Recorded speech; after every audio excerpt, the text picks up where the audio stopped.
Mga boss, para sa ating news, alamin na natin ang mga pangyayari sa Ukraine kasama ni Mike Cohen sa Connections.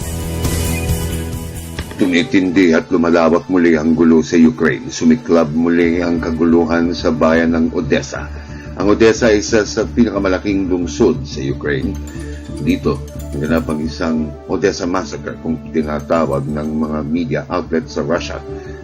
Ang clashes sa pagitan ng dalawang puwersa ng Maka-Russia at Maka-Kiev ay nagdulot ng 41 kumpirmadong patay, magkaraan ng hagis ng mga Molotov cocktail ang mga pro-Kiev sympathizers sa isang pangkat ng mga pro-Russia separatist groups na nag-okupa ng mga government buildings sa loob ng lungsod. Isa sa pinakamatinding insidente ng violence itong naganap.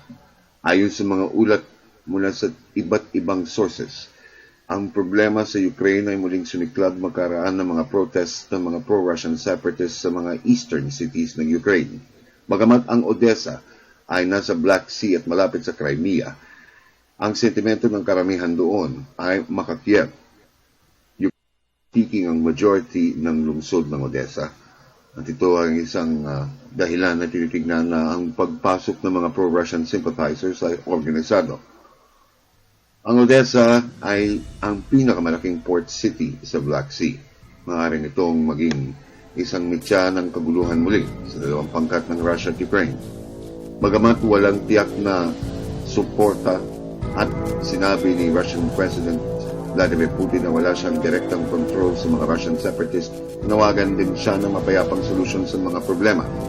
Habang ang Russian Foreign Ministry ay nakipag-usap sa US State Department upang mahinto na ang mga military operations ng Ukrainian government forces laban sa mga pro-Russia sympathizers upang mapag-aralan ang mga paraan ng mapayapang solusyon sa problema. Para sa Telebisyon ng Bayan, Mike Cohen, PTV News.